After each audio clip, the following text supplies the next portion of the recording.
I like people. I think people are really evocative. My imagery tends to be more people than anything else. It is kind of interesting, that process of why we make art. You are the sum total of everything that you've looked at and seen and been part of. If you're processing the things that you're working through yourself, it comes out in your art one way or another. You know, something that's happening, something that I'm working through. Sometimes I don't even know I'm working through it until I look a year back and I go, oh, right. It is really processing everything. Art therapy, you know, I don't know. There's a narration that and literalness to it that you're not even aware of until you look at it later. It's like you're doing the painting and you're processing it at the same time. It happens on its own. I have a whole series on grief. We've all grieved, so it's extremely personal. But at the same time, they are universal. As long as I don't define too sharply in a title, you know, which narrows your scope and doesn't leave you for your own interpretation, it should transcend, and I hope it transcends. I mean, sometimes when I paint something, you know, it's just because I like it. There were these pictures in my head that were just popping up in front of me, you know. So I was working with grids, and I was working realistically, and I was working, you know, with sculpture, and I was working, you know, I would say I'm integrated now. Obviously, I do decorative stuff in some ways, and pattern and all those other things. And the fact that I sew in my pieces and all those other little details, or sometimes bead, or it's all like traditional feminine women's work. I always like math, and I like pattern. I like pattern, and pattern comes in all kinds of ways. I oftentimes, not always, start with a grid, and then I will go back and forth between doing stuff on the grid and creating a rhythm and marking time and doing the pictures, the images. And then you just back and forth, back and forth. And then there's this layering and this depth that happens that wouldn't happen any other way.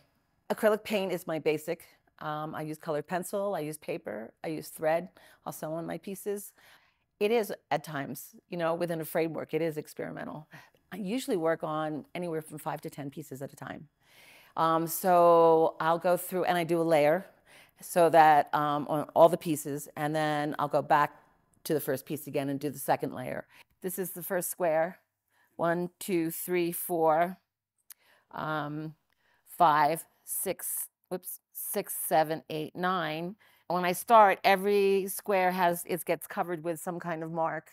But each time I do it, I cover everyone but, you know, like say I didn't cover one, and then the next time I don't cover 2 of them, and then 3, and then 4, so there'll be 81 layers here at some point. But you also see bits and pieces of every other layer that's under there. So I like that.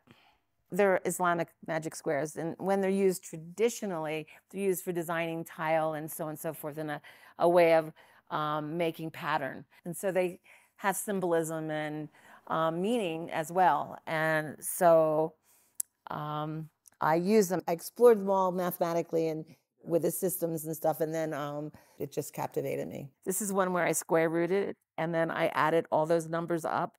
So this became that, and then that became this.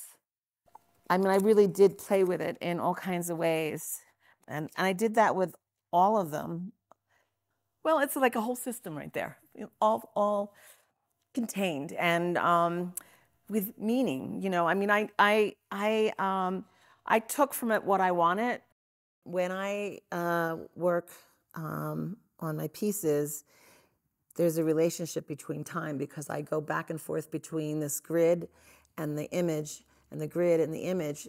It's building up marks through time. And because I'm using matte medium, you know, and glazes, you can see through, and there's depth to it that you don't get when you look at a picture of it. It's kind of ritualistic in that way. I don't know, I have this relationship with my paintings that definitely that timepiece means a lot to me. I have used symbols and stuff that are totally, you know, sacred, and I used to put a lot in, and then I began to distill them down to, you know, the spiral and just a swab of paint and, you know, dots, which are very primal. You make a line with thread, you build it up, it gives a vibration like you do you know, stripes of color, you know, lines of color. It puts a vibration in there that wouldn't be there otherwise.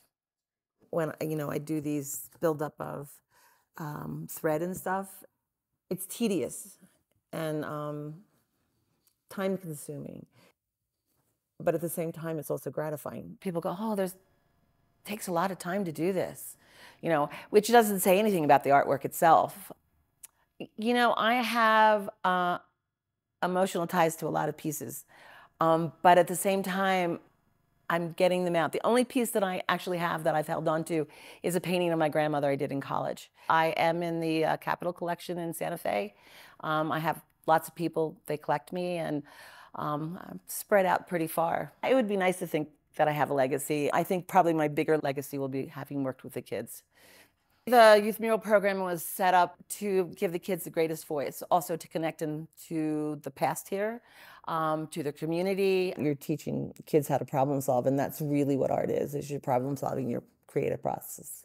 The program's been around long enough that I know the effect that it has on kids, and I had watched the growth that they have during the process and later when they recall. It's really gratifying. Art teaches us how to think and process. Don't worry about making mistakes because mistakes are where you learn. It's all part of growth. You can't be afraid to make a mark. But then there's that other part, just to enjoy beauty. I actually like ordering chaos and having something freely float on top and in between, and it's satisfying. It's a whole world, yeah.